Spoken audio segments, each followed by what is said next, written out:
My manager Emily looks at me. When should I rely on you? Her tear-filled eyes sparkle and are breathtakingly gorgeous. Emily puts her head on my shoulder as I hesitate. She has lovely scent emanating from her hair. From now on, I might rely on you a bit, she replies. Her remarks have me agitarian. Ah, I slept so well. Ryan is my name. I'm a businessman in my 31st year. I awoke in a hotel room this morning on the final day of a 3-day work trip. My head hurts. Last night, I had too much to drink. I wake up from my sleep with a dull headache and think back to the business dinner we had last night. After the meeting, we headed directly to a local bar that opened early, where I ended up becoming very Wazrian. However, it was worthwhile. Emily, just wait. You'll be happy with the outcome. My hand is clenched as I raise it in the empty hotel room, suggesting that I'm still a little tipsy. I decide to take a shower since I suddenly feel humiliated. The woman I feel something for is Emily. She's a gorgeous unmarried woman of 33, older than me. She is a cool woman who makes a lifelong commitment to her work. We collaborate on sales a lot together as a team. I remember that we are invariant to a wedding today after having a long shower. I've heard that a couple of the bride and groom's colleagues were in Varian, and they are important contacts from a significant customer. We're a little company, so I wasn't expecting to be in Varian, so I was shocked when Emily and I got invitations.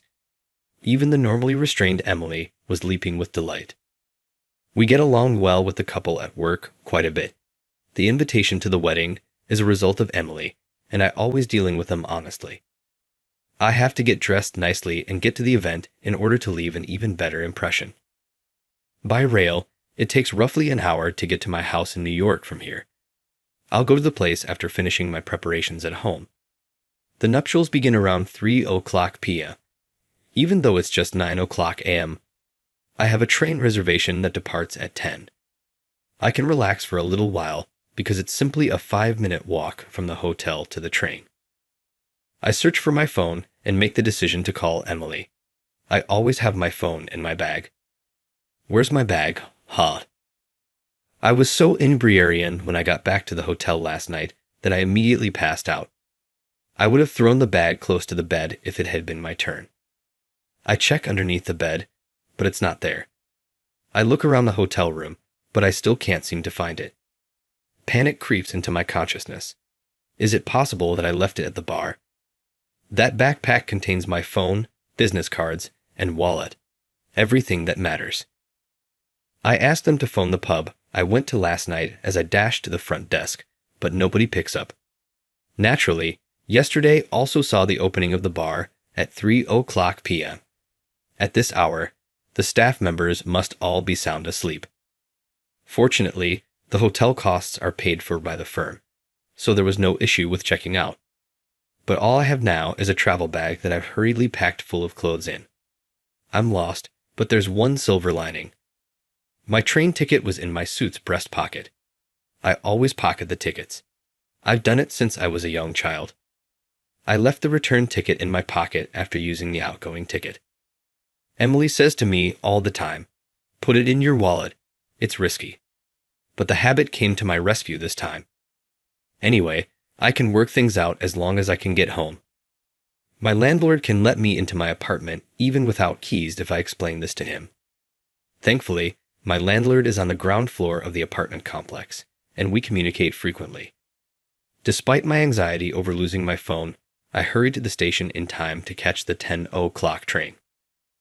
I see people gawking at one location in the station as I move quickly through it. What is happening? Glancing in their way, I spot a squatting teenage girl wearing a school uniform. She appears to be crying. Despite her apparent pain, no one approaches her while she sobs loudly. A high school girl is in danger, and nobody is there to help her. What a cruel world. There's still time before the train leaves. I go up to the girl. What's wrong? She flinches and gives me a worried face when I speak. It makes sense that the abrupt conversation from a man in his 30s startles her. However, it appears to be an emergency, and she needs assistance. Her tiny lips move just a bit as I wait for her to say something. She cries and murmurs, I'm okay, lowering her head once more. It's obvious she's not okay. I carry on speaking. I can't just leave you like this, even though I might not be able to do much. What took place? Is there anyone you need to call? As I reach for my phone, I realize, oh, that's right, that neither my wallet nor my phone is with me. Okay, I'll go now, but maybe the lady at the information desk can help. I offer, realizing that I can't help her since she doesn't appear ready to talk. The girl looks worried that I'm going to be gone. I try to get up, but she tugs at the hem of my suit. My mom is in critical condition. What? Through her tears, I attempt to interpret the story. Lily is her name. She is a New York-born, 17-year-old high school student. She found out this morning that her mother was critically injured in an automobile accident. She and her teacher hurried to the station. They split up at the station entrance, and on her approach to the platform, she discovered at the ticket gate that both her pocketbook and the ticket her teacher had given her were missing. She doesn't know if she left it at her internship location or dropped it somewhere along the way. To make matters worse, she isn't even carrying her phone because her school forbids cell phone use during internships. She knelt down here, feeling quite powerless. How should I proceed? My mom. I can't abandon her in this state. I want to help her since I lost my wallet too, but all I have is a train ticket to New York and some old clothes. She can return to New York if I give her this ticket, but I won't be able to do the same. Today, I also have an important client wedding to attend. Thinking about this conundrum, I think of my grandfather. My mom's side grandpa loved me so much when I was a child. He looked very lonely after my grandma died, and then he got sick. He appeared to be saying, I'm all alone, while lying in bed in the hospital. I used to tell him, you've got me, and always smiled when I saw him because it made him happy. However, I was unable to be with him when he ultimately passed away. He passed away by himself. I was really sorry that I did. I was playing at a friend's house when I learned of his serious condition. Grandpa had already passed away by the time my parents called the homes of all of my classmates to try and locate me. I turned to face Lily, who was still in tears. Who needs this rail ticket more obviously? I reach into my breast pocket, pull out the train ticket, and give it to Lily. Her face briefly brightens, but she swiftly averts her gaze out of shame. I push the ticket firmly into her grasp, but I feel bad for taking it. I give her a hard grasp on her hand and tell her, don't think twice. You'll regret it. Lily's surprised, teary eyes expand. I understand your mother's condition is critical. Although critical implies the worst could happen at any time, I sincerely hope she survives. Before you regret it, run without hesitation.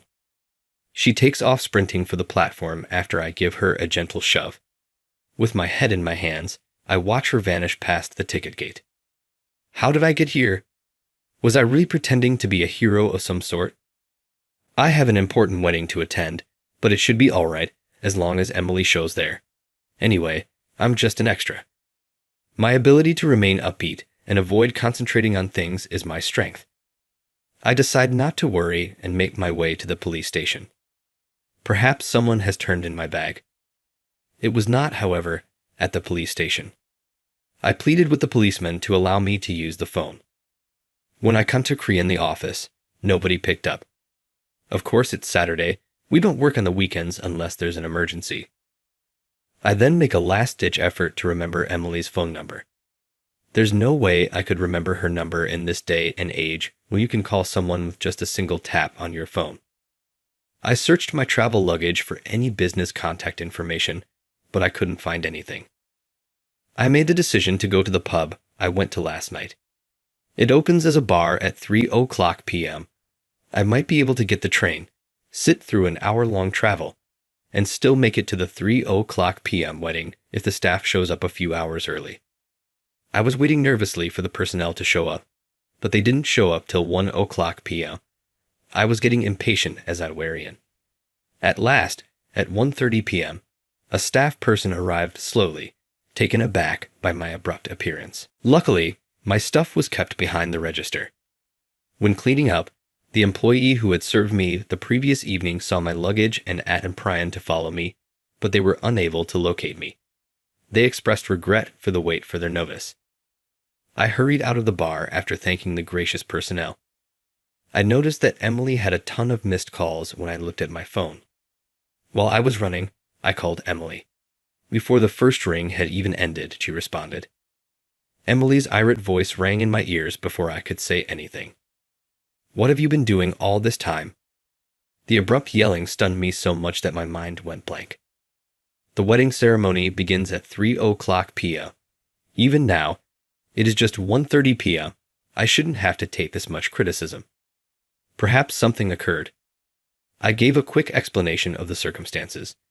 Emily groaned so deeply that it was alarming, even though I couldn't see her, when I remarked that I had left my luggage at the bar. "What? So you haven't done so yet?" "No, I haven't gotten on the train yet." She exclaimed, "What on earth are you doing?" Once more. It makes sense. I'm to blame for this. I was going to tell her that I would be running a little late and ask her to clarify the situation when someone shocked me on the other end of the phone. Emily appeared to be crying. Our customer, who has crucial connections, is getting married. Even getting in Varian is a significant opportunity to increase trust. I could blow this chance, but sobbing seems excessive. I began to fabricate excuses, thinking that my admiration for Emily might have to be sealed for all time. Well, I did have the train ticket, but I gave it away for a good reason. "What?" Emily gasped on the other end of the call, and I could feel it. I got to the station right then. "Well, I'll get a fresh ticket and get over immediately." I suddenly ended the phone and purchased a ticket to New York at the desk. "Talk to you soon," I said. In 10 minutes, the train was leaving. Nevertheless, it was 3:00 p.m. when they arrived in New York.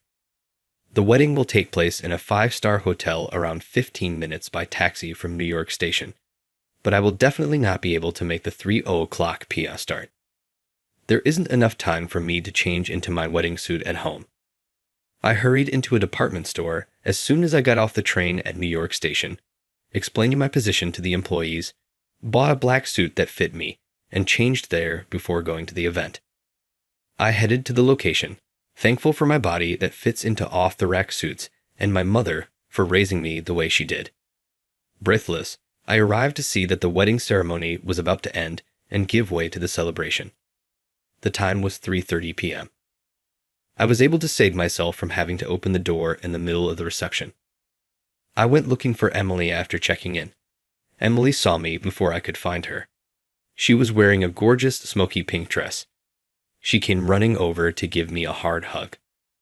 Well, my face flushed, and I mumbled incoherently, my mind going blank. Emily expressed gratitude. Despite my lack of understanding, I gazed into her tear-filled eyes. "You helped Lily, didn't you?" Even though the name seemed familiar, my mind was still not quite working properly. "My niece is the high school student to whom you handed your train ticket. This girl, you see." Emily displayed her phone to me. The girl I'd given the ticket to just hours before was there, looking vaguely happy in what appeared to be a hospital ward. I was astounded as I was overwhelmed by the synchronicity. "Wait, so the critical condition you mentioned was?" "My sister," Emily went on. It was a difficult circumstance. Emily learned her sister was seriously hurt and raced to the hospital. Emily's brother-in-law, Lily's father, had also died in an accident, in addition to Emily's previously deceased parents. Emily had been waiting for Lily and trying to get in touch with me after getting in touch with Lily's instructor. She asked me to attend the wedding in her place because she couldn't possibly make it in this state. Her calls were unanswered, though, and I realized that I had left my phone and everything else at the pub. About 11:30 a.m., Lily arrived at the hospital. At that point, they discovered she was unable to board the train due to the loss of her handbag. Startled, Emily inquired, "How did you get back?" Eyes welling with tears, Lily uttered, "A stranger gave me his ticket. We had to head out for the wedding by the time you called if we were going to make it. When I eventually reached out to you, You promised to be late, even though I had thought you would handle the wedding by yourself. I cried out in worry and frustration. Emily said, I apologized, to me. She apologized, and I took it. Wait a minute, I noticed a startling realization. So your sister is still in critical condition, and Lily is alone with her? Emily nodded as I Starian this, fighting back tears. Hurry, go back to the hospital quickly. I Shorian, pushing Emily's back like a broken record. I made it to the wedding, and Lily is there, so everything is okay. In addition, this is a significant event. Before she could finish, I said, just leave. Should you not, you will regret it. I see that Starian, you'll regret it, twice already today. I stared Emily square in the eyes as I thought of my grandfather once more. Leave this to me. Everything is going to be all right. I'll make this crucial agreement happen on my own. I sincerely conveyed my unfounded confidence. Kindly remain with your sister. I pleaded with her, please stay with Lily. Emily turned and walked out of the room after saying, thank you, softly. As I watched Emily's back, I prayed, please make it in time. Nothing went wrong throughout the reception. The bride and groom grinned as I approached them at the appropriate time. They were quite concerned after learning about Emily's early departure from the crew. They told me to take care of her, which made me feel inferior. I had nothing to sustain me and had caused all of this hardship. They expressed excitement for our huge deal, and I gave them my word that I would return for business. It seems that they had heard part of what was being said in the lobby. I hastily left the bride and groom's table, feeling a little uncomfortable and aware that others were waiting to greet them. As soon as the reception was over, I gave Emily a call. I straightened up at her worried voice. Can I come to the hospital too? Emily's voice was weak, and I wanted so much to help her. Instead of giving me the runaround for interrupting a family moment, she surprised me by saying, I'm waiting for you. I got a cab to the hospital after asking where it was. Gasping for air, I arrived at the hospital and observed staff members, including nurses, crowded around. She was obviously running out of time. Sensibly sensing the circumstances, I walked up to Emily in silence. Lily was clutching the hand of the woman who was on the bed, and Emily's eyes were overflowing with tears. Like Emily, Lily was in tears. Lily gave a little whimper as the heart rate monitor beeped less frequently. Mom. Everybody's attention was on Lily. You're holding my hand, Mom. Are you able to hear me? Her mother's eyelids did not open when she spoke to her in desperation. Upon close inspection, I noticed a little movement of her lips, but I was unable to discern any words. She appeared to be saying thank you, so I said it in a whisper out of reflex. The cardiac monitor gave a menacing noise at that point. There were muffled tears across the room. Emily faltered, and I helped her up. As the doctor's last words reverberated hollowly across the room, Emily and Lily started crying. The room went silent after the nurses and physicians had deparian and Emily and Lily had sobbed uncontrollably.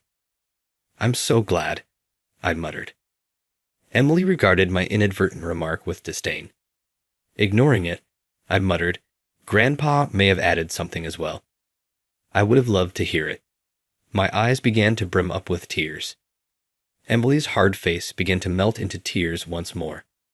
Did she say thank you? She said what I had spoken in the last seconds. With conviction, I said, yes. Emily's eyes filled with tears again. She said, I see, as though comforting herself. Many thanks.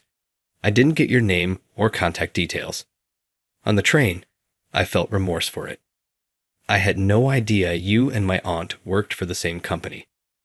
Now that she had calmed down a little, Lily really did love me. Emily took my lead and was grateful too. We were able to say a proper goodbye because of you. I'm grateful. I retreated a step. I stammered, well, you two could have gotten back quickly if I hadn't left my bag at the bar, to which Emily scolded me with a scowl. The tone in the room softened for a time when Lily started giggling. Emily looked at me and said, just let me know if you need anything. When should I rely on you? Her eyes, full with tears, were sparkling and breathtakingly gorgeous. Emily put her head on my shoulder while I hesitated. Emily's hair gave out a lovely scent. "I might rely on you a bit more from now on," she added. She said something that startled me, so I yelled back, "Yes, I'll always support you." Emily reprimanded me mildly, saying, "You're too loud." Following then, only Emily and Lily's immediate family members were involved in the burial and other preparations. I did what I could to assist. After a little calmness, Emily welcomed me to her house. She expressed her gratitude by ordering some easy snacks for delivery. Emily's cheery demeanor belied a trace of grief at seeing her sister depart. Emily spoke slowly at first. I decided to take Lily in. It was to be anticiparian. I hadn't thought Emily would do that. I said, "Lily must be so relieved." "Ah, marriage is a distant dream now," Emily remarked with a wry smile on her face. "How about me?" I blurted out without thinking. Emily laughed quietly and showed no signs of horror. "That isn't feasible. Lily still has 5 years left to complete her undergraduate education. Ryan, find someone you like and be happy." "I can wait 5 years," I muttered, holding on to optimism despite my frustration. Emily appeared to be dismissing me casually. "Please go on a date with me that is intended to lead to marriage. I'll wait for however long it takes. I'm in love with you," I cried out in desperation. Emily looked amazing as she straightened her back.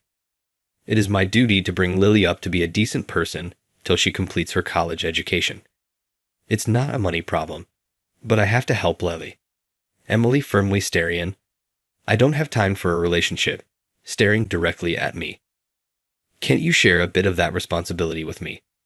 I inquired. At my remarks, Emily frowned her head. "It's not feasible for a 31-year-old child to take care of a high school female." To Emily's frustrated glance, I shot out, "And Emily, you're just a 33-year-old young woman." At my comment, Emily puffed out her cheeks. "Don't state a woman's age so bluntly." I started laughing because her puffed-up cheeks were so funny. Subsequently, I approached Emily and grasped her hand. For an instant her hand stiffened, but she did not withdraw. Lily was sobbing at the station, and I want to shield her. Lily was crying in the hospital, and I want to be there for her. And just as you were crying in that hospital room, I want to spend the rest of my life loving and mending you. Emily did not reply verbally, but she gave me a firm handshake. She was expressing her affirmation through it. I married Emily after 5 years together. We had arrived at the reception after the wedding ceremony. The venue was tiny and cozy so as not to make Emily feel awkward about not having many family. Our guest list consisted mostly of friends. We sent an invitation to the client's couple who had first invited us to their wedding 5 years prior. Grinning, they brought their 2 tiny children along. Emily got up first to change into a new clothes. Lily approached our table as I was watching her go. She had been busy as a first-year police officer and had recently graduated from college. It was her first time back from the police academy. She studied diligently and aspired to become a police officer in order to assist lessen road accidents after losing both of her parents in accidents. Every time I dropped by Emily's house with some goodies, Lily was in her room studying. With pride, I observed the stunning young lady in front of me. "Lily, you're so adorable. Has someone strange attempted to contact you?" I inquired. Lily chuckled at what I said. "Cubbly? You ought to mention it to the bride," she shot back. "It's okay. I told the bride earlier that she's gorgeous.